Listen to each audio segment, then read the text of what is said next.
রানাঘাট লোকসভা কেন্দ্রের লোকসভা নির্বাচনে ২৪ ঘন্টা আগে বড়সড় চমক। বিজেপি তৃণমূল প্রার্থী মুকুটমণি অধিকারী শ্রী বিজেপিতে যোগদান করলেন বিজেপি নেতা মিঠুন চক্রবর্তীর হাত ধরে। শনিবার শেষ মুহূর্তের প্রচার ভোটের আগে। তার আগে রানাঘাট লোকসভা কেন্দ্রে বিজেপি প্রার্থী জগন্নাথ সরকারের হয়ে ভোট প্রচারে এলেন বিজেপি নেতা মিঠুন চক্রবর্তী। এই দিন হেলিকপ্টারে আসার কথা থাকলেও পরবর্তীতে তিনি সড়ক পথেই নদিয়ার রানাঘাট লোকসভা কেন্দ্রের তাহেরপুরের নেতাজি মাঠে আসেন। সেখানে জগন্নাথ সরকারের হয়ে ভোট প্রচার করেন মিঠুন চক্রবর্তী। সেই মঞ্চ থেকেই রানাঘাট লোকসভা কেন্দ্রে বিজেপি প্রার্থী জগন্নাথ সরকারের উপস্থিতিতে মিঠুন চক্রবর্তীর হাত ধরে বিজেপিতে যোগদান করলেন রানাঘাট লোকসভা কেন্দ্রের তৃণমূল কংগ্রেস প্রার্থীর স্ত্রী স্বস্তিকা ভুবনেশ্বরী। যদিও কিছুদিন আগে মুকুটমণি অধিকারীর সঙ্গে বিবাহ বিচ্ছেদের একটি কথা উঠে আসে এবং সূত্র মারফত জানা যায় সেই বিবাহ বিচ্ছেদ প্রক্রিয়া চলছে। এখনো পর্যন্ত খাতায় কলমে তৃণমূল প্রার্থী মুকুটমণি অধিকারী স্বস্তিকা ভুবনেশ্বরী। তাই ভোটের আগে তৃণমূল প্রার্থীর স্ত্রীকে বিজেপিতে যোগদান করিয়ে এক বড় সড় চমক আনল বিজেপি। এই দিন মঞ্চ থেকে স্বস্তিকা ভুবনেশ্বরী জানান তিনি সজ্ঞানে এবং নিজের ইচ্ছাতেই বিজেপিতে যোগদান করেছেন। যদিও এদিনের এই সভা মঞ্চ থেকে কেন্দ্রীয় সরকারের একাধিক সুযোগ সুবিধা এবং প্রকল্পের কথাও জানান বিজেপি নেতা তথা তারকা ক্যাম্পেনার মিঠুন চক্রবর্তী। তবে শেষ প্রচারের আগে নতুন চমক এনে ভোট বাক্সে অনেকটাই প্রভাব ফেলবে বিজেপি, এমনটাই মনে করছে রাজনৈতিক মহল। রোজই রাতে আমি বিজেপির স্বস্তিকা ভুবনেশ্বরীকে ফ্ল্যাগ তুলে দিলাম।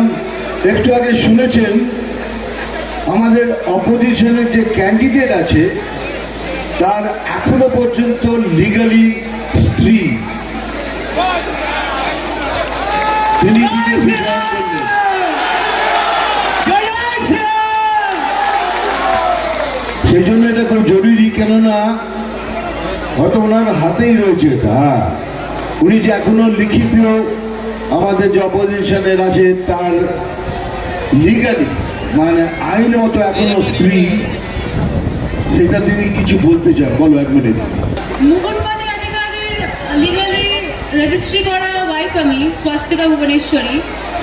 ব্যাপারটা হচ্ছে গত বছর 28শে মে 2023 উনি আমাকে রেজিস্ট্রি করে বিয়ে করেছেন। সপরিবারে ওনারা বারংবার 14-15 বার আমার বাড়িতে আমার দরজায় এসেছেন এবং বিয়ের এই সমস্ত উৎসাহ, রেজিস্ট্রি বিয়ের সমস্ত উৎসাহ মুকুটমণি অধিকারীর নিজেরই ছিল, একদম নিজের থেকে। সেই সব সমস্ত অবভিয়াসলি এফআইআর, তারপরে ক্যালকাটা হাইকোর্টের মাধ্যমে রিট পিটিশনের চার্জশিট সব জাস্টিসরা জানে। ওনার পাঠানো টেক্সট মেসেজ, এবং আমি বিদেশে ছিলাম বাইরে, ওখানে বিদেশ থেকে আমি ডেনমার্কে ছিলাম, কোপেনহেগেনে। ওখান থেকে আমাকে জোর করে বারংবার মেসেজ পাঠিয়ে আনিয়ে চ্যাট হিস্ট্রিতে তা প্রমাণিত হয়, যেগুলো অ্যানেক্স করা আছে হাইকোর্টের রিট পিটিশনে চার্জশিটে।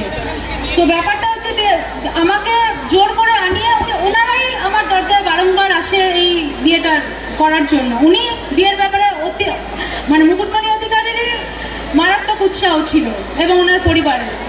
তো তারপরে রেজিস্ট্রি ম্যারেজ হওয়ার পরে 28শে মে 2023 উনি রেজিস্ট্রি ম্যারেজ হয়ে গেল এবং সেই যে চলে গেলেন ছেড়ে, সেই যে চলে গেলেন, বাস একেবারেই লাপাতা, মানে বেপাত্তা।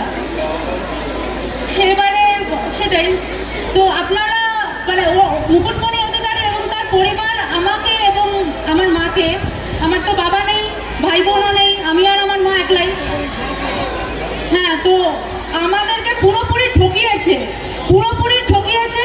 আমার এই মানে খুবই বিনম্র অনুরোধ যে আপনারা কেউ মুকুটমণি অধিকারীকে দয়া করে কোনো ভোট দেবেন না। আমার এই একদমই ভোট দেবেন না, তাহলে আপনাদেরও কিন্তু ঠকতে হবে, আমারই মতন ঠকতে হবে, ঠিক এরকম ভাবেই ঠকতে হবে।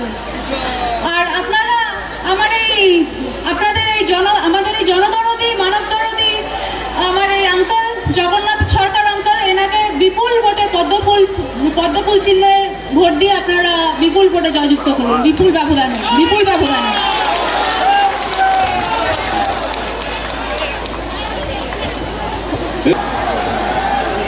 আমি কিন্তু বলবো না দাদা, যে একটু পেছনে হাঁটো, ওখানে অনেক লোক আছে। দেখো, এত ক্যামেরা হাতে, ক্যামেরা কিনেছো কিসের জন্য? কাউকে তো দেখিনি কথা বলতে, এখন থেকে এলাম সবাই নিকে ধরে আছে। তো সে কাজটা পুরো করো।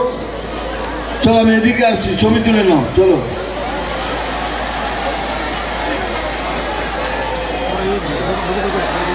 তোমাদের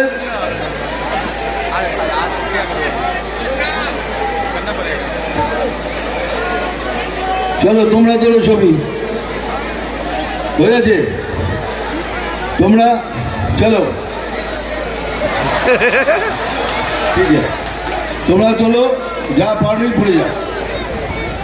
এই ঠিক যখনই আমি স্টেজে উঠব, আমার কানের কাছ দিয়ে ফুসফুস করে বলবে, দাদা চশমাটা খোলো,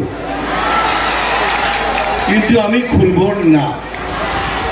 তার কারণ একটাই, এই যে মেয়ে দাঁড়িয়ে দেখেছে নিচে, এরম গোছা গোছা ফুল নিয়ে আমার চোখে মেরেছে, আমার চোখ ফুলে গেছে, আর এই জন্য আমি চশমাটা পরি, চশমা খুলবো না। আমি জানি ভাই আমার চোখটা খুব সুন্দর, আমি জানি আমার চোখ দেখার জন্য তো, চোখ খুলে দিচ্ছে।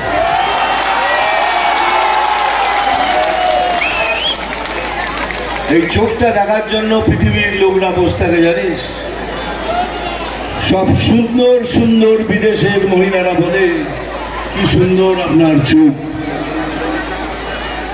আবার আমি যখন ওপরে উঠছি তখন একজন বললেন, এই বয়সে কি দেখতে মাইরি।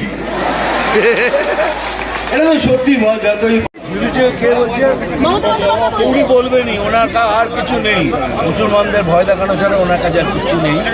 কেন 10 বছর ধরে ভয় দেখিয়েছে, কিছু দেননি। যে মুসলমান ভাই বলতে জিজ্ঞেস করুন, যা পলিশ করে দিয়েছে দেবেন। এবার চ্যালেঞ্জ করছি, ভোটের সময় যত কিছু বলছেন, ভোটের পর দেবেন কিচ্ছু দেবেন।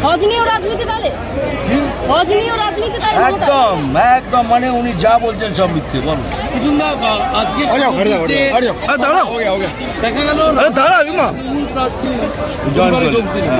কিভাবে দেখছেন? দেখুন, কেউ যদি জয়েন করতে চায়, আমাদের ওকে ফোর্স করি না। উনি যখন জয়েন করেছেন, নিশ্চয়ই খুশি খুশি জয়েন করেছেন। তবে জয়েন করার আগে ওনার সাথে নিয়ে 1 মিনিট কথা বলেছিলাম, মানে আরও শিওর। উনি বললেন ইয়েস, আম 100% শিওর। কারণ আমরা কোনোদিনই চাই না বিজেপি কাউকে ধরে করে এনে, আমরা চাই স্ট্রংগেস্ট পার্টি স্ট্রংগেস্ট থেকে। দাদা মুকুটমণি আপনি জগন্নাথ সরকারের বিষয়ে কি বলবেন? প্রচারে একদম জগন্নাথটাকে আমি যদি তাই না হতো, আজ আমার ফ্লাইট ক্যান্সেল হয়ে গেছে। আমি 2.5 ঘন্টা ড্রাইভ করে আসছি, কিসের জন্য একমাত্র আমার পার্টিকে স্ট্রং করা। দাদা স্ট্রং করা is a very good candidate. এইরকম ক্যান্ডিডেট আমাদের দেশে চাই, আমাদের পশ্চিমবাংলায় চাই। And if you don't do it this time, we have lost. এর পরের বাংলা এত বিভৎস আকার ধারণ করবে আমরা চিন্তা করতে পারি।